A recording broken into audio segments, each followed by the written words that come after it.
نستغفره ونؤمن به ونتوكل عليه ونعوذ بالله من شرور أنفسنا ومن سيئات أعمالنا من يهده الله فلا مضل له ومن يضلله فلا هادي له ونشهد أن لا إله إلا الله وحده لا شريك له ونشهد أن سيدنا وحبيبنا ومولانا محمدا عبده ورسوله أما بعد فأعوذ بالله من الشيطان الرجيم بسم الله الرحمن الرحيم إن الشيطان للإنسان عدو مبين صدق الله العظيم إن الله وملائكته يصلون على النبي يا أيها الذين آمنوا صلوا عليه وسلموا تسليما اللهم صل على سيدنا ومولانا محمد طب القلوب ودوائها وعافية الأبدان وشفائها ونور الأبصار وضيائها وعلى آله وصحبه وبارك وسلم۔ اللہ جل جلالہ کی حمد و ثنا، سرکار فخر کائنات قائد المرسلین خاتم النبیین صلی اللہ تعالیٰ علیہ وسلم کی بارگاہ میں درود و سلام کا نذرانہ پیش کرنے کے بعد رب عز و جل کرم ہے، فضل ہے، اس کی دی ہوئی توفیق سے الحمدللہ ہماری زندگی کا یہ کارواں جاری ہے۔ اللہ رب العزت اس میں برکتوں، رحمتوں اور عظمتوں سے ہمارے اس کارواں کو مالا مال فرمائے، اور آج کے دن کی رحمت، برکت، عظمت، فضیلتیں ہم سب کو نصیب فرمائیں۔ یقیناً روئے زمین پر وہ شخص کامیاب ہے جس نے اللہ رب العزت کی رضا کو مقدم رکھا، اور ہر حال میں اور ہر سانس میں اور ہر آن میں اس نے کوشش کی کہ میرا رب مجھ سے راضی ہو جائے۔ اپنی زندگی، دین، شریعت، رسول اکرم صلی اللہ تعالیٰ علیہ وسلم کے فرامین، حضور علیہ الصلاۃ والسلام احادیث مبارکہ جو ہے اس کے مطابق گزارنے کو ترجیح دی۔ یقیناً وہ شخص کامیاب ہو گیا، ورنہ شیطان، جس کے بارے میں اللہ رب العزت قرآن مجید میں ارشاد فرماتا ہے ان الشیطان للانسان عدو مبین، بے شک شیطان انسان کے لیے کھلم کھلا دشمن ہے۔ رب عز و جل کی طرف سے یہ اعلان کر دیا گیا، اور اسے اپنی پاک کتاب قرآن مجید میں لکھ دیا گیا اور بتا دیا گیا کہ انسان کے لیے سب سے بڑا اور کھلم کھلا اور سب سے زیادہ خطرناک دشمن شیطان ہے۔ دنیاوی چور مال و متاع لے کر جائے گا،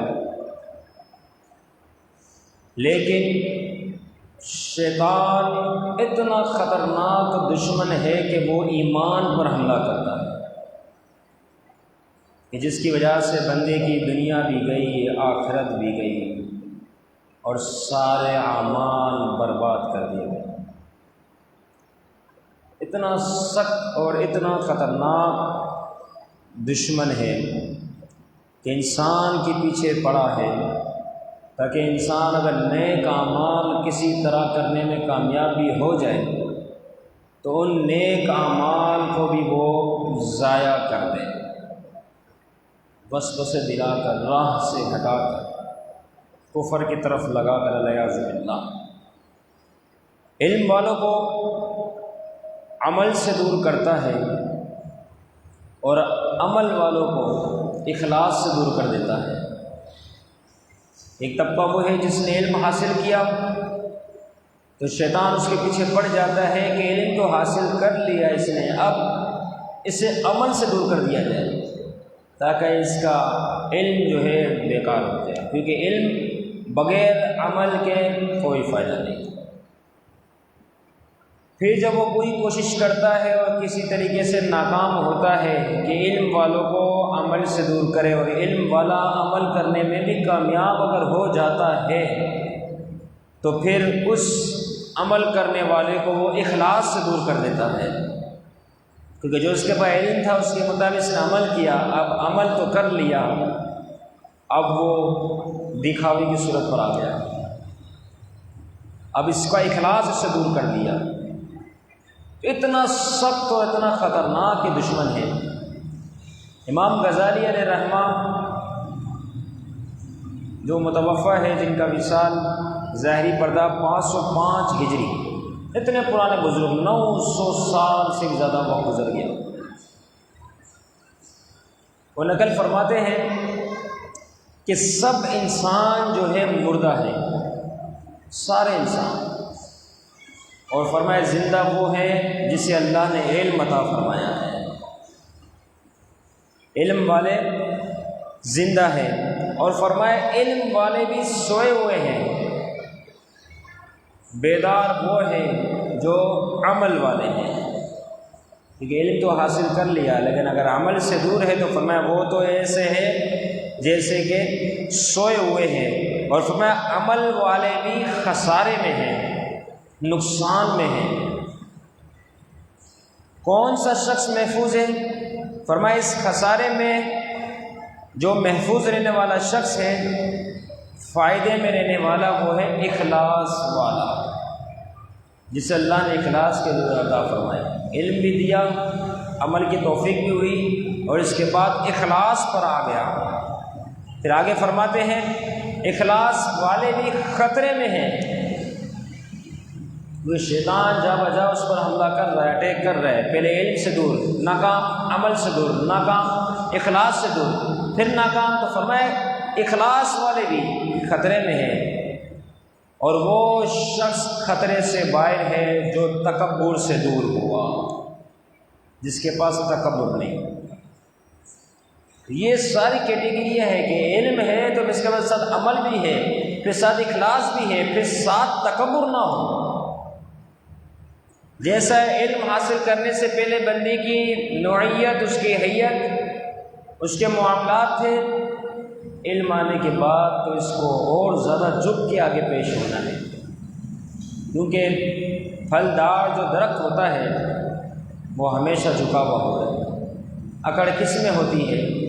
جس کے نہ پتے ہیں، نہ جس میں پھل ہے، نہ جس کی صحیح طرح جان ہے، نہ جس کا تنا تر ہے، اس میں اکڑ ہے۔ تر تنا ہوگا، پھل لگے بھی ہوں گے، یقیناً وہ تو صحیح ہے، اور اکڑ کس میں ہے؟ جس کا تنا بھی خشک ہو چکا ہے، یوں لکڑیاں سیدھی تھی اور خشک ہے وہ، تو یوں سیدھا، پھل اس میں نہیں، پتے اس میں بالکل سیدھا، تو یہ اکڑ ہے۔ جس کا تنا تر ہو جائے، جس کے تنے میں جان آ جائے، جس پہ پھل آ جائے، پتے ہو جائے، فرمایا وہ تو جھک جاتا ہے۔ تو علم ہے، پھر عمل ہے، پھر ساتھ ہی اخلاص ہے، اور پھر آگے تکبر سے بچنا ہے۔ تو فرمایا یہ ان لوگوں کی شان ہے، تکبر، حسد، لالچ انسان کو کہیں کا نہیں چھوڑتی، توبہ برباد کر دیتی ہے۔ ہاں حسد اور لالچ علم میں ہو، عبادتوں میں ہو تو یہ افضل ہے کہ میرا دوست 5 وقت کا نمازی ہے تو میں انشاءاللہ 5 وقت جماعت سے نماز پڑھوں گا، یہ لالچ، یہ حسد درست ہے۔ دین کے معاملات میں اگر وہ عالم دین ہے تو مفتی بن کے بتاؤں گا، یہ لالچ۔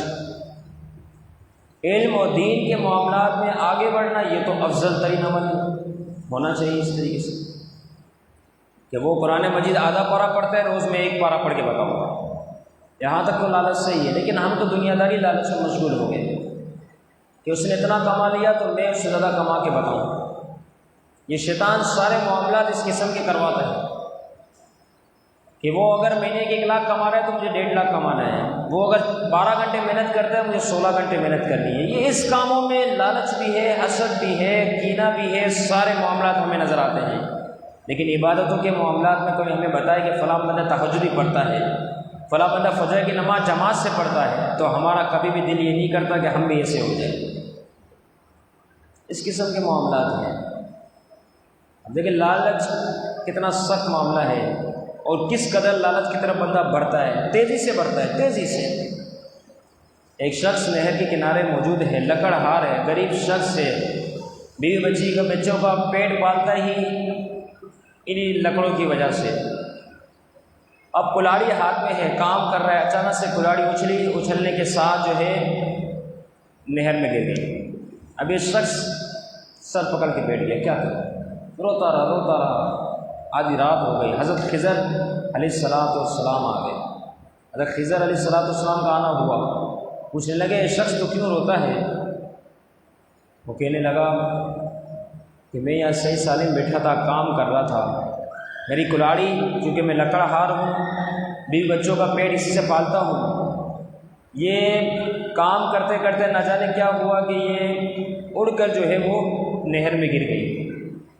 اب تو میرے پاس کوئی اور شے ہے نہیں، بیوی بچوں کا پیٹ کیسے پالوں گا، اس وجہ سے رونا آ رہا ہے۔ حضرت خضر نے نہر میں غوطہ لگایا، کلاڑی نکالی، اس کے ہاتھ میں دے دی۔ جیسے اس کے ہاتھ میں دی، یہ شخص کہتا ہے یہ کلاڑی میری نہیں، مجھے تو میری کلاڑی چاہیے۔ کہا یہ آپ کی نہیں؟ کہا نہیں میری نہیں۔ کہا اس کو دیکھو یہ کیا ہے؟ یہ تو سونے کی کلاڑی ہے، مگر لکڑہار تھا، لالچ نہیں تھا اس میں۔ کہتا نہیں مجھے تو میری چاہیے، لوہے کی۔ پھر حضرت خضر علیہ السلام نے غوطہ لگایا، اب کی بار جو نکال کے دی وہ چاندی کی تھی، پھر اس کے حوالے کی۔ کہا یہ لے لے۔ کہا نہیں یہ بھی میری نہیں۔ کتنے سادے لوگ ہیں، کوئی لالچ نہیں، سونے چاندی کی کلاڑی نہیں چاہیے، مجھے میری چیز چاہیے، کوئی لالچ نہیں۔ تیسری بار جب غوطہ لگایا تو اس کے بعد اس کی اپنی جو لوہے کی کلاڑی تھی وہ نکال کے اس کے حوالے کر دی، لے۔ وہ خوش ہو گیا۔ رب عز و جل کی طرف سے حکم آیا کہ اے خضر اسے ہماری طرف سے تحفتاً تینوں کلاڑیاں دے دو، کہ لالچ نہیں ہے نا، لالچ سے بچا ہوا شخص ہی ہے۔ اب پورے گاؤں میں چیز مشہور ہو گئی کہ بھائی اس نہر سے تو سونے کی کلاڑی نکلی۔ ایک اور بندہ لکڑہار بن کر آ گیا، اس نے خود اس نہر کے کنارے میں بیٹھ کر اپنی کلاڑی کو پانی میں پھینک دیا اور سر پکڑ کر رونے لگا۔ اب دیکھ کتنی لالچ ہے کہ اس کو مل گیا تو مجھے مل گیا۔ آپ نہیں دیکھتے محلے میں جہاں ایک کی کاروبار، ایک کی دکانداری چمک رہی ہے، کاروبار اچھا ہے، ساتھ بھی آئی نہیں، دوسرا بندہ وہی کاروبار کھول لے گا کہ وہ کمانا میں بھی کماؤں۔ مگر یہ بات یاد رکھے، رزق کا وعدہ تو میرے رب کا ہے، کوئی کسی کا نصیب نہیں چھین سکتا، کوئی کس کا رزق نہیں چھین سکتا۔ ایسے لوگوں کے لیے تو آسان سی مثال ہے، جتنے چراغ جلیں گے اتنی روشنی ہوگی۔ بندہ کبھی مایوس نہ ہو کہ یہ کیا ہو گیا، میرا رزق چلا جائے گا، سوال ہی پیدا نہیں ہوتا، رزق کہیں نہیں جاتا۔ بندے کو جو کام سونپا گیا ہے نا عبادت کرنے کا، بندہ کرے، نماز جماعت سے پڑھے، پھر اس کے بعد کاروبار میں وقت لگائے، میرا رب اسے رزق عطا فرمائے گا، کیونکہ رزق کا وعدہ تو رب کا ہے، عبادت کرنا ہمیں حکم دیا گیا ہے۔ اب وہ لکڑہار آ کے بیٹھ گیا، اس نے اپنی کلاڑی جان بوجھ کے پھینکی۔ پھر حضرت خضر علیہ السلام تشریف فرما ہوئے، کہا کیوں روتا ہے؟ کہا میری کلاڑی گر گئی۔ خضر علیہ السلام تو سمجھ تو گئے تھے لالچ چاہیے، جان بوجھ کے پھینکی اس نے، لیکن اس کو کچھ کہا نہیں۔ غوطہ لگایا، اب کی بار دوبارہ وہی کلاڑی، سونے کی کلاڑی نکالی، اس کے حوالے کی، کہا یہ نہیں کلاڑی۔ اب وہ لالچ والا بندہ تھا نا، فوراً کہتا ہاں ہاں میری یہی کلاڑی ہے، آپ صحیح لائے، بہت آپ کا شکریہ، آپ نے میری کلاڑی واپس کی۔ حضرت خضر علیہ السلام فرماتے تو جھوٹا ہے، تو لالچی ہے، تیری یہ کلاڑی کہاں پر ہے؟ تیری تو لوہے کی کلاڑی تھی، چھوڑ رک، ابھی ٹھہر، میں تیری کلاڑی لا دیتا ہوں۔ دوبارہ غوطہ لگائے، لوہے کی کلاڑی اس کے حوالے کی۔ انسان کے دل میں وَأُحْضِرَتِ الْأَنفُسُ الشُّحَّ، انسان کے دل میں بخل اتنا ہے، اسی طریقے سے انسان کے دل میں لالچ اتنا ہے، پورا بھرا ہوا ہے لالچ سے۔ شیطان اس کو ان لالچوں کی طرف لگا دیتا ہے کہ یہ تو کر لے، اس نے ایسا کام کیا تو ویسا کام کر، مگر ہم اپنے دل کو دینی لالچ میں لگا دیں، ہم اپنے دین کو دینی حسد کے معاملات میں لگا دیں۔ میرا فلاں دوست اتنا نیکوکار ہے، میں اس سے زیادہ نیکوکار بن کے اس کو بتاؤں گا تو کتنا اچھا معاملہ ہو جائے۔ لیکن چونکہ یہ بات یاد رکھے، جس طریقے سے اس طرح لالچ کا معاملہ ہے بے آئینی، اسی طرح شیطان کے اندر بھی لالچ پائی جاتی ہے۔ وہ لالچ کیا ہوتی ہے؟ اس کی ہمہ وقت کوشش ہوتی ہے کہ نیکوکار کو راہ سے ہٹائے۔ شیطان کا جو دشمن ہے وہ نیکوکار شخص ہے، شیطان کا جو دشمن ہے عبادت گزار شخص ہے، کیونکہ جو گناہ میں مصروف ہے وہ تو اس کا دوست ہے، اس کو وہ راہ سے کیا ہٹائے گا، وہ تو کہتے ہیں ویسے راہ سے ہٹا ہوا ہے، اس کی پرواہ نہیں۔ لیکن جتنا جو عابد ہوگا، زاہد ہوگا، متقی ہوگا، پرہیزگار ہوگا، نمازی ہوگا، قرآن پڑھنے والا ہوگا، دیندار ہوگا، شیطان اس پہ بھر بھر کے حملے کرے گا کہ کسی بھی طریقے سے اس کو پھسلا دوں تاکہ یہ پھسل جائے گا، میری طرف آ جائے گا۔ اسی لیے میرے رب نے فرمایا کہ شیطان تمہارا کھلا کھلا دشمن ہے، بعین ہی اسی طریقے سے نیکوکار جو ہے وہ اس کے لیے شیطان کھلم کھلا دشمن ہے، وہ پوری کوشش کرتا ہے اس کو راہ سے ہٹائے۔ 200 سال ایک شخص نے عبادت کی، 200 سال، کوئی گناہ نہیں ہے، گھر کے اندر عبادت خانہ بنایا ہوا اس نے، جہاں وہ مشغول عبادت رہتا ہے، یا ہوا آنا جانا شغل میلہ کوئی شے نہیں، اتنا بڑا عبادت گزار شخص اچانک سے دروازے پہ دستک ہوتی ہے، ایک شخص اسے کہتا ہے کہ میں بھی آپ کے ساتھ عبادت کرنا چاہتا ہوں، مجھے اپنے ساتھ شامل فرما لیجیے۔ اب وہ نیکوکار تھا، وہ کہتا ہے میں عبادت کے معاملات میں دوستی نہیں کرتا ہوں، میں صرف رب کی عبادت کرنے میں مشغول ہوں، میں آپ کی دوستیوں میں معاملات میں بیچ میں نہیں آ سکتا، لہٰذا میں تنہائی عبادت کروں گا۔ اب وہ جو شخص تھا چلا گیا، اس کے گھر کے بالکل سامنے جہاں اس نیکوکار شخص کی کھڑکی پڑتی تھی، اب اس بات سے اندازہ لگائے شیطان کتنا بڑا دشمن ہے، کھڑکی پڑتی تھی اس کے وہاں پر بیٹھ گیا، وہ بھی جھوٹ موٹ کی عبادت کرنا مشغول ہو گیا۔ ایک دن گزر گیا، 2 دن گزر گئے، 3 دن گزر گئے، یہ شخص اسے دیکھ رہا ہے، یار یہ کون سا شخص ہے، کیسی عبادت کرتا ہے، نہ کھانے کھانے جاتا ہے، نہ پانی پینے جاتا ہے، نہ قضاء حاجت، نہ سونا، نہ اٹھنا، نہ بیٹھنا، صرف عبادت۔ 3 دن گزر گئے، میں نے اس کو صرف عبادت کرتا ہوا پایا، اتنا بڑا اللہ کا نیک بندہ میرے پاس آیا، میں نے اس کو منع کر دیا، اتنا بڑا۔ آخر سے دروازہ کھولا، اس کے پاس جاتا ہے، کہتا ہے کچھ کوئی طریقہ مجھے ہی بتا دو، نہ کھانا، نہ پینا، نہ سونا، نہ آنا، نہ جانا، ایسی عبادت، یہ تو میں بھی ایسی عبادت نہ کر سکا، حالانکہ 200 سال سے عبادت کر رہا ہوں، لیکن تمہاری عبادت تو مجھ سے بھی آگے کی ہے۔ اب وہ شخص کہتا ہے میں آیا ہی اس لیے تھا تاکہ تجھے میں راز بتاؤں، تجھے میں سکھاؤں، تو نے تو اپنا دوست ہی نہیں بنایا۔ اب دیکھو گھیرنے کا طریقہ، پھنسانے کا طریقہ۔ اب جیسے اس نیکوکار شخص نے بات سنی، معذرت کرنے لگا، نہیں آپ مجھے بتائیں، میں آپ کی طرح ہونا چاہتا ہوں، آپ کی طرح بننا چاہتا ہوں۔ اب وہ جو شخص تھا نا، وہ کہتا ہے اچھا تم میری طرح نہیں ہو سکتے، اس کی وجہ ہے۔ وہ کہتا ہے اس کی کیا وجہ ہے؟ کہا پہلے یہ راز کی بات سمجھو کہ میں ایسا کیوں ہوا، میرے ایسے ہونے کی وجہ یہ ہے کہ ایک گناہ میں نے کیا، اس گناہ کی وجہ سے میں ایسا ہو گیا۔ وہ نیکوکار شخص پریشان ہو گیا کہ گناہ کی وجہ سے بندہ بگڑتا ہے، یہ گناہ کی وجہ سے سدھرنے کا عمل بتا رہا ہے۔ کہا یہ کیا ہو گیا، گناہ کیا تو سدھر گیا، اتنا بڑا نیکوکار بن گیا؟ کہا ہاں وجہ ہے۔ کہا کیا وجہ ہے؟ کہا دیکھو آپ نے 200 سال عبادت کی ہے۔ وہ کہتا ہے ہاں۔ کہا اچھا یہ بتاؤ 200 سال میں کوئی گناہ ہے؟ کہتا ہے نہیں۔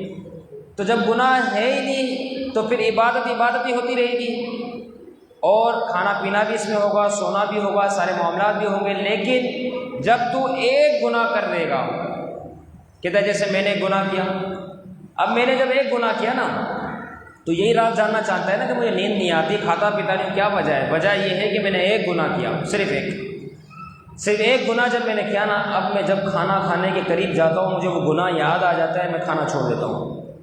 پانی پینے کے قریب جاتا ہوں وہی گناہ یاد آتا ہے، پانی پینا چھوڑ دیتا ہوں۔ اسی طریقے سے سونے کا وقت آتا ہے، مجھے وہ گناہ یاد آتا ہے، میں سونا بھی چھوڑ دیتا ہوں۔ لہٰذا تو بھی گناہ کر، جب گناہ کرے گا تو پھر اس صورت میں تیرا دل عبادت میں اور لگ جائے گا۔ اب دیکھو یہ پھنسانے کا طریقہ، کس طریقے سے یہ حربے استعمال کرتا ہے، آپ اندازہ لگائیں۔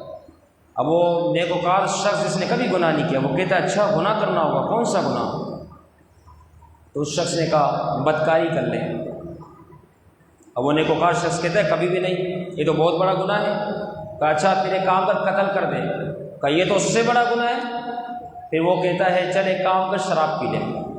اب یہ نیکوکار شخص تھا نا، اس کے وسوسے پہ آ گیا، کہتا ہاں شراب تو چلو چھوٹا موٹا گناہ ہے، کہ توبہ استغفار کر لوں گا، مسئلہ نہیں ہے۔ اب دیکھیں بعض اوقات ہم جس گناہ کو چھوٹا سمجھ رہے ہوتے ہیں، در حقیقت تمام گناہوں کی جڑ وہی گناہ ہوتا ہے، تمام گناہوں کی اصل بھی وہی گناہ ہوتا ہے، جس کی وجہ سے بندہ آسانی سے راہ سے ہٹ جاتا ہے۔ اور اللہ رب العزت کے یہاں نافرمان لکھ دیا جاتا ہے، لیکن ہم اسے کیا سمجھتے ہیں؟ چھوٹا گناہ۔ آج ہمارے معاملات بھی ایسے ہی ہے، کئی ایسے گناہ ہیں جو ہم نے پال رکھے ہیں،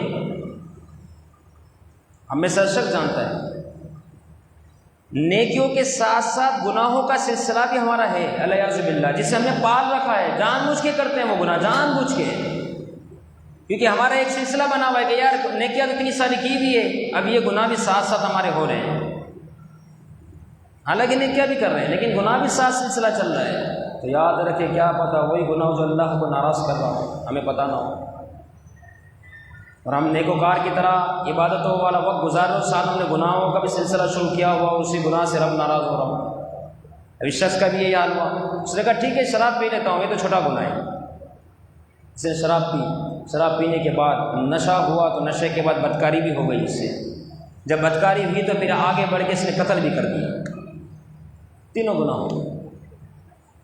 آیا تھا چھوٹا گناہ سمجھ کر، قاتل بن گیا، بدکار بن گیا، شرابی بن گیا۔ پولیس نے پکڑا اسے اور اس کے بعد جو ہے اس کو پھانسی کی سزا سنائی۔ پھانسی کے تختے پر جب موجود ہے وہی شخص دوبارہ آتا ہے۔ وہ کون تھا؟ ابلیس تھا، شیطان تھا، کہ 200 سال سے یہ شخص عبادت کر رہا ہے، اس کو کس طرح راہ سے ہٹایا جائے، کیسا اس نے بڑا جال بچھایا، اور اس نیکوکار شخص کو جس نے 200 سال میں کبھی کوئی گناہ ہی نہیں کیا تھا، اسے پھانسی کے تختے پر پہنچا دیا۔ اس لیے فرمایا ان الشیطان للانسان عدو مبین، شیطان انسان کے لیے کھلم کھلا دشمن ہے، کہ اس کی طرف سے اچھے مشورے بھی اچھے مشورے نہیں ہیں۔ پھر پھانسی کے تختے پر دیکھتا ہے اس شخص کو، کہتا ہے بچا لوں تجھے اس سے، وہ کہتا ہے تو وہی ہے جس نے مجھے یہاں تک پہنچایا ہے، اب تو مجھے بچائے گا؟ وہ کہتا ہے ہاں میرے مشورے پر آ جا تو بچ جائے گا۔ کیا کروں؟ وہ شخص کہتا ہے، جو ابلیس تھا، کہتا ہے تو مجھے سجدہ کر، خدا مان لے تجھے میں اس پھانسی کے تختے سے بچا دوں گا۔ الیاذ باللہ۔ اب اس کو اپنی جان کی لالچ تھی، بچنا تھا اسے، اس نے آخر کار اس کو سجدہ کر دیا۔ جیسے سجدہ کرنے کی دیر تھی اس کا ایمان بھی چلا گیا، ساری عبادتیں بھی گئیں، سب کچھ ختم، تباہ برباد۔ پھر وہ ابلیس کہنے لگا میں تو تجھے اس سے نہیں بچا سکتا، میں نے تو ویسے ہی تجھے کہا تھا، یہ کہتا وہاں سے چلا گیا۔ پھر اس کو اسی کفر پر پھانسی دے دی گئی۔ کتنا بڑا نیکوکار شخص تھا، کوئی گناہ والا معاملہ تھا ہی نہیں اس کا، 200 سال اس کی عبادت تھی، کتنی آسانی سے شیطان کے بہکاوے میں آیا، راہ سے ہٹا، کفر پر اس کا خاتمہ ہوا، وہ بھی پھانسی کی صورت میں۔ لہٰذا شیطان کے معاملات کو پہچانیں، اور یہ بات یاد رکھیں، اچھی صحبت میں جب بندہ بیٹھے گا تو اچھی باتیں سیکھے گا، جب اچھی باتیں سیکھے گا تو وہ شیطان سے اس قدر ہی دور ہوتا چلا جائے گا۔ لیکن جس نے بری صحبتوں کو اپنایا تو وہ تو صبح شام شیطان کے وسوسوں میں ہے، شیطان کے معاملات میں ہے۔ اگر مکھی جہاں سبزی تولی جا رہی ہوتی ہے اس کے تول پر بیٹھ جائے تو اس کا کوئی وزن ہوگا؟ کوئی وزن نہیں ہوگا۔ لیکن یہی مکھی اگر سونارے کے تولے پر بیٹھ جائے، اب کم و بیش تقریباً 10-20 ہزار کا وزن بن جائے گا۔ اب دیکھیں یہاں بھی مکھی بیٹھ رہی ہے، وہاں بھی مکھی بیٹھ رہی ہے، اگر یوں دیکھا جائے تو اصل بات وزن کا نہیں ہے، بنا تو سبزی کے اس وزن پہ بیٹھی تو وہاں بھی اعتبار ہونا چاہیے تھا۔ اصل بات وزن کا نہیں ہے، اصل معاملہ وزن کا نہیں ہے، اصل بات یہ دیکھی جائے گی کہ اہمیت یہ ہے کہ آپ کہاں بیٹھ رہے ہیں، اصل بیٹھنے کی اہمیت ہے کہ بیٹھا کہاں جا رہا ہے۔ جب بندہ صحیح جگہ پر بیٹھے گا تو اس کی اہمیت بھی زیادہ ہوگی، گندی جگہ پر بیٹھے گا تو یقیناً فساد کے سوا کچھ نہیں۔ اللہ رب العزت شیطان کے ہر قسم کے وار سے ہمیں محفوظ فرمائے، اور ان باتوں کو یاد رکھنے کی، اپنے نفس کی اور اپنی ذات کی اصلاح کرنے کی ہم سب کو کوشش عطا فرمائے، بالخصوص شیطانی وسوسوں سے ہمیں محفوظ فرمائے۔ وما علینا الا